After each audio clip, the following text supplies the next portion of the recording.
Because this right alone shows you that that's proof that what? That's actually a fabrication. You see what I'm saying? So I'm trying to get you to see is that there are a lot of what?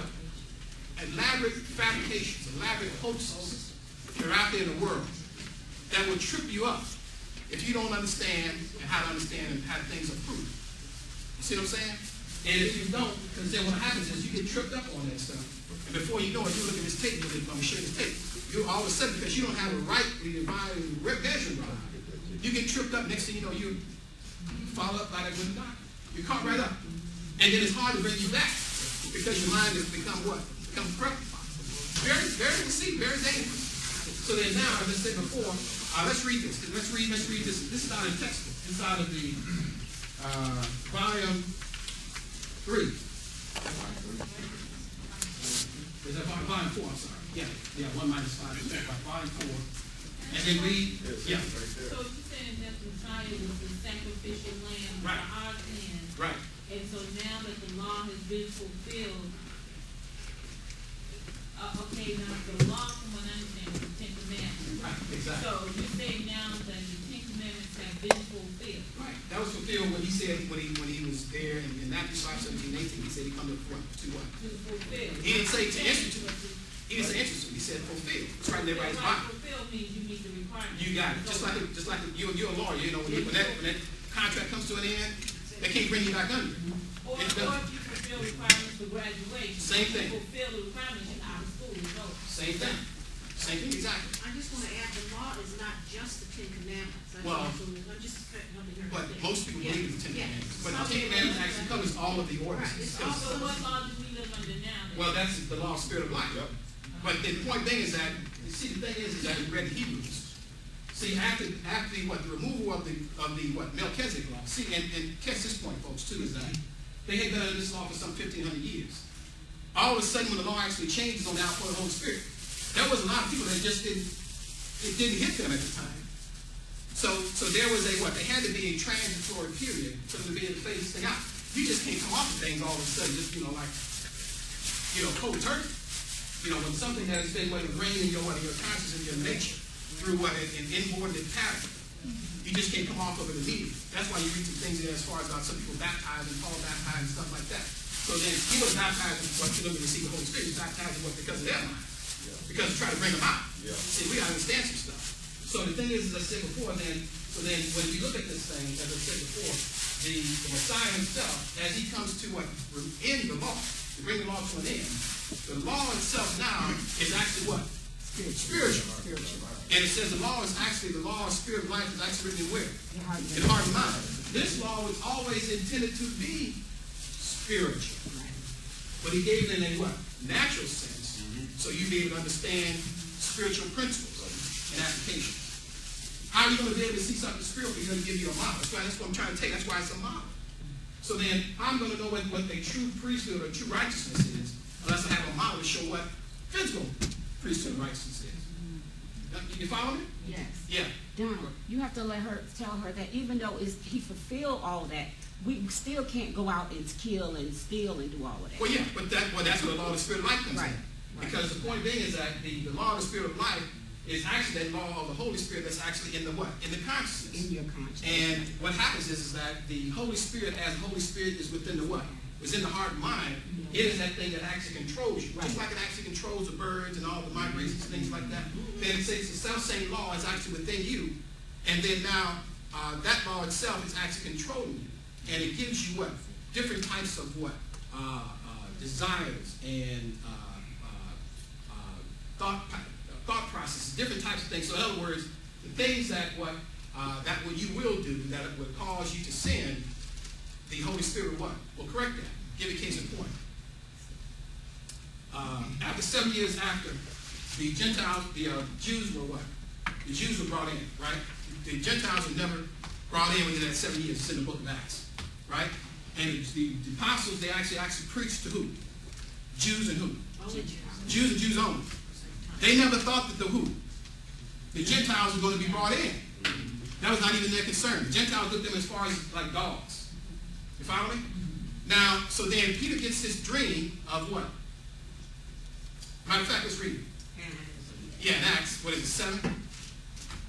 Read 10. Read that. The point I'm trying to bring out is that Peter gets his drink. So the thing is that everything is not known at the time. You need to have the Holy Spirit. Everything is not known at the time. Y'all have a process or a pattern that's what? That's progress and it's evolved. And certain things come in at certain points of time through according to his what? His purpose and his plan. So then he always knew that the Gentiles were going to come in. Peter and the other boys didn't what? They didn't know. What the point I'm going to bring out is that Peter, because again, he had done the law for some 1,500 years. A lot of stuff ain't what? It's not removed all the time. You know, Holy Spirit's in them, but that stuff ain't gone. Because you still have your own mind. And you still have your own concepts of it. So then, Peter, with the Holy Spirit in him, when he preached unto them the death, burial, and resurrection of Yahshua Messiah, the book says they did what? They received the Holy Spirit. Peter immediately of his own mind, said, you know what? They ought to be what? Baptized. Right. Peter said they ought to be baptized, which is a direct contradiction of what? If he fulfilled it, they should be going back baptized. That's right. Is that right? That's right. But the point being is that his Holy Spirit did what? The Holy Spirit immediately brought back to Peter's what? Remembrance that, Peter. Now, John says, he said, you baptize with what? With water, but I'm going to baptize with the what? Then Peter what? Remove that. Remove that commandment. You see what I'm talking about? So the Holy Spirit actually removed that commandment so that way the Gentiles wouldn't come under no yoke or have a misunderstanding that they had to be brought in under what? Baptism of water. Right? So then why are we preachers still baptized? You see my point? It's in the book. It's in the book, folks. But yet instead they still being what? That's deliberate disobedience. Yep. You follow my point? So then now the point is, had the Holy Spirit not been in Peter, then the what?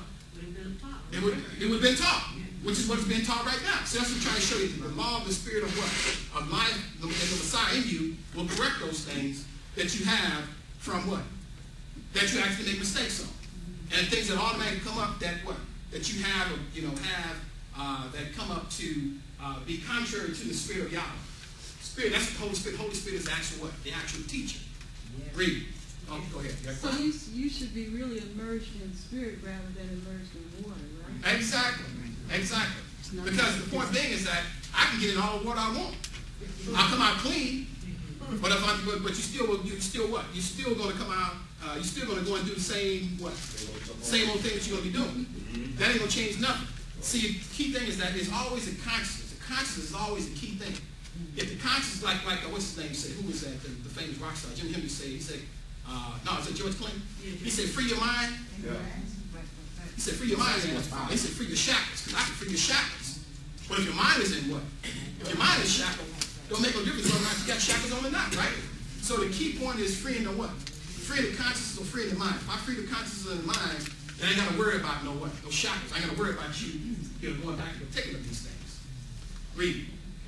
You want to know about Peter and Acts? Yeah, just read a little bit of it. This is Acts 10 and 9. Because I'm trying to get you to see a point, folks, that when you look at these things, we have to understand, like I said, what the Holy Spirit is. Like I said, the Holy Spirit is a teacher. And the teacher right now is what is in you. He's always been in you. That's what I'm saying. He's always been there. He's never been absent. It just started the day of Pentecost. He's always been there. But the point being is that now the day of Pentecost, there is a what? There is a universal awareness within you of that Spirit that's what? That's been working all the time behind the scenes. Go ahead. Did you have a question, Ben? Okay. What? When you were talking, when they tore down the temple in 70 AD, that's when they all had to stop, whether they wanted to go to the Messiah. Oh, yeah. But you know, I thought about the receiving in the most holy place. You remember that room? Yeah. Yeah. And the miracle or the gift, the seven, poured out. Yeah. That, we all have our own thoughts and stuff like that. But the real understanding of the Holy Spirit is what, like you said, Peter, it corrected him. Right, that's the point. And we are not quiet, because we got, as Paul says, I want to be good, but I can't. Right. Because we have thoughts, and then there's another teacher, and you have to be still. That's why the Holy Spirit tells us to be still. Exactly. It's like tuning in a radio. Right. Sometimes you got to get between the two numbers to get something. You got it, exactly. You got all this. You got the tune, you got the frequencies, but you got all this static. It's him telling you. Exactly. The discernment. Right. But see, right, exactly. And right. And the thing is, as I said before, so then as you're looking at this thing, wait, did I ask you to? I haven't read it yet. Okay, Acts read 10 it. and 9. Yes, what? 10 and 9. On the next excuse me, on the next day as they went on their journey and drew near into the city, Peter went into the housetop to pray about the 6th hour. Right. And he became very hungry and would have eaten, but while they made ready, he fell into a trance. He fell into a trance. Go ahead. And he saw heaven opened and a certain vessel descending unto him, as it had been a great sheet knit at the four corners, and let down to the earth, in which were all manner of four-footed beasts of the earth, and wild beasts, and creeping things, and fowls of the air. I saw all kinds of beasts. Now, the thing is, in the law, they had law of what, clean and what? Unclean. So there's some things you can eat, some things you what? Couldn't eat. Peter's like, wait a minute, that's some unclean things in there. No, wait a minute. So again, you say, where is his mind at? That's the point. He's looking at the things as being what? Unclean. Because he's going back into the law. You just can't get rid of this stuff immediately. It takes the Holy Spirit to wing all this stuff out of you. That's why he has to be teaching. Because you will always go back to your mind, because these things are inborn what? Pattern of activity that you had for 1,500 years. I mean, hell, some people can just barely stop smoking. Where you expect them to be able to get off the law from some 1,500 years? Go ahead. Okay. I'm sorry, all manner of creeping things and fowls of the air. And there came a voice to him saying, Rise, Peter, kill and eat. See, rise, Peter, kill and eat. Go ahead. Peter said, No, not so, master, for I've never eaten anything that is common or unclean. He said, He said, He said, no, master, I ain't gonna rise and eat, because he said, no, I said, my mind is under what? Still thinking about the law. I'm not gonna rise and eat nothing that's what? Unclean. That's unclean. You see my point? You can see a point. And he had the Spirit in him. Go And ahead. here's where the Holy Spirit is correcting him. Right. But the voice spoke unto him again the second time. What Elohim hath cleansed, that call not thou common. See, Elohim has cleansed these Gentiles. Go ahead. I'm skipping around for the sake of time. Now go to 17th verse. Right. Now while Peter was perplexed with this vision. Wait a minute. Peter's like thinking about what the hell is this? What the hell is this all about?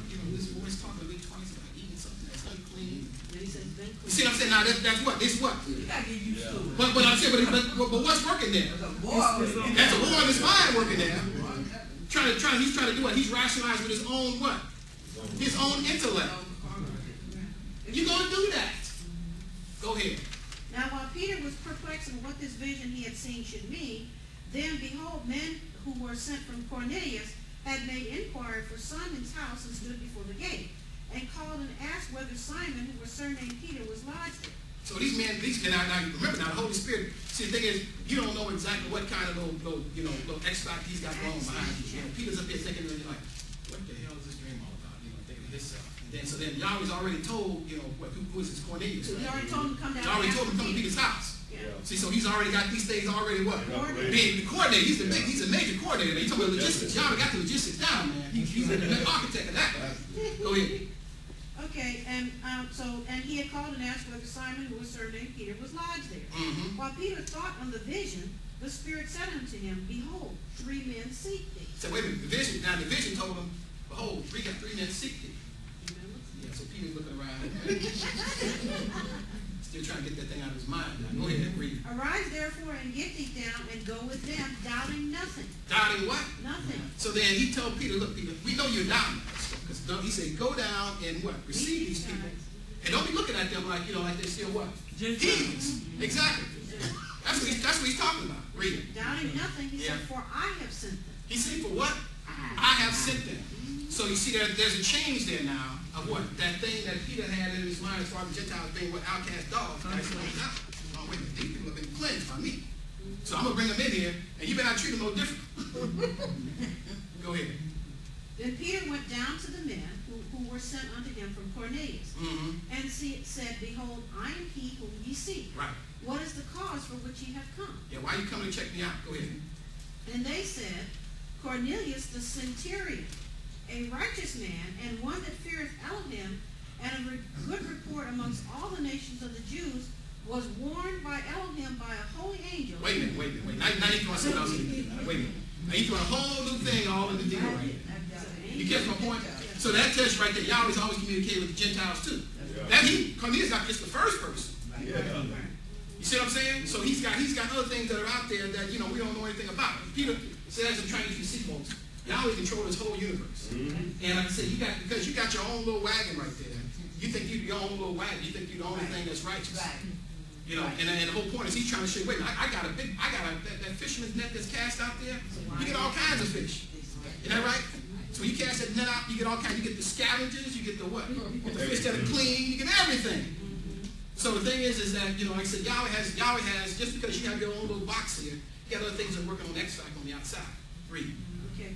So he was warned from Elohim by a holy angel to send for thee unto this house and to hear words from you.